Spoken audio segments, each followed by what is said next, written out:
I wonder, as you look back in your life and as you think about your life today, is there anything back there that's so painful in your thinking, so damaging to your past, that you've been so disappointed about in your life that you cannot release yourself from it? You keep on judging, condemning, and feeling the guilt of that which you know that God has forgiven you for, but somehow you can't forgive yourself.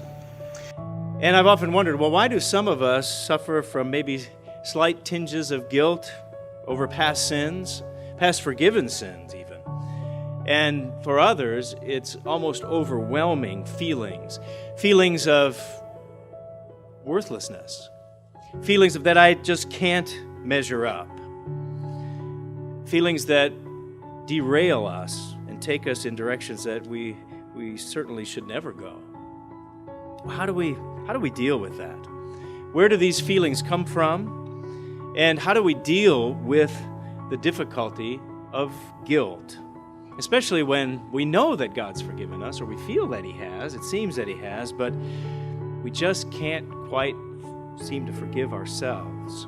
Well, what happens in a person's life when they cannot forgive themselves? What kind of effect does that have upon them? Well, a person who cannot forgive themselves does what? They continuously punish themselves. That's the first thing that happens. It is amazing how that person will almost invite disaster, almost invite suffering, almost invite some kind of a bad relationship whereby they can feel like they are paying for the sins that they've committed. It is amazing how very subtly, not openly and outwardly, not determining to do so, but in their thinking, because they feel so condemned, they almost, as if it were, look for ways to be condemned and judged by others in order to pay off a debt which they owe. You may have some weaknesses. We all do. There may be some areas where you know you need to improve, but being down on yourself is not going to help you do better. Having that nagging feeling, telling you don't measure up, God's not pleased with you, you'll never get it right, it's not going to help you move forward. You have to accept yourself right where you are, faults and all. The problem with not liking yourself is you're the only person that you can never get away from. You can get away from your boss, you can get away from your neighbor, you can get away from that crazy uncle, but you can never get away from you. You wake up with you, you take a shower with you, you go to work with you, you even go on vacations with you. If you don't like you, life is going to be very miserable. Don't go around being against yourself. You may have some things wrong with you, but can I tell you, you have a lot more right with you. You may have a long way to go, but if you look back, you'll see how far you've already come. Keep your flaws in perspective. I talked to a man recently. He said, Joel, you're so calm and good-natured. Do you ever get upset? Do you ever lose your temper? This is an area that I've never struggled in. I've always been easygoing. My mother tells people she's never seen me angry a day in my life. Well, God gives us grace in different areas. When I told him that, he shook his head and said, man, I don't know what's wrong with me. I get upset so easily. I've done this my whole life. I told him what I'm telling you.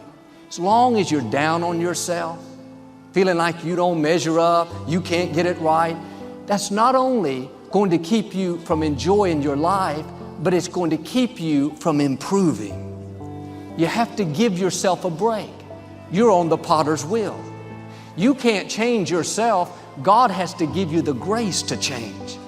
It takes a mature person to accept who you are, to be at peace on the inside, even though you have some areas you need to improve in. 2 Corinthians chapter 7 tells us this, verse 10 tells us, godly sorrow brings repentance, a sorrow that says, I wish I hadn't done that. That wasn't the right thing. I dishonored God, I hurt somebody, I would give anything to not do that over again. That brings repentance that leads to salvation, and it leaves no regret. A godly sorrow, it leads to repentance. I'm so sorry. It brings about salvation and it leaves no regret. But there's another type of guilt or sorrow that's a worldly sorrow. And the worldly sorrow brings death. Let's talk about the godly sorrow. This is a feeling of conviction. Oh my gosh, I did something that's not right. I am so sorry. This type of conviction can actually be good and it can be helpful because it can take you off of a wrong path and it can put you onto a right path. This is a godly sorrow that says, you know what, I don't want to live that way anymore. I don't want to be like that. I don't want to say what I said anymore. I want to change directions. I want to change my behavior. I want to apologize. I want to live in freedom. I want to express God's love and heal from what happened in the past. There's a big difference between a godly sorrow and a worldly sorrow.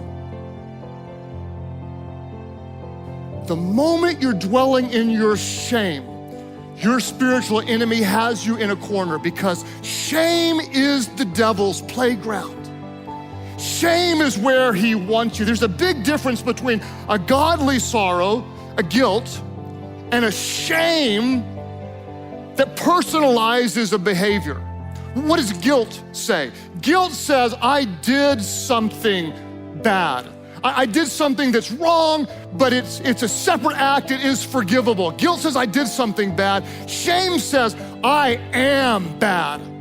I am a bad person. And what the devil does is he tries to use your action to connect it with your identity to create a sense of shame.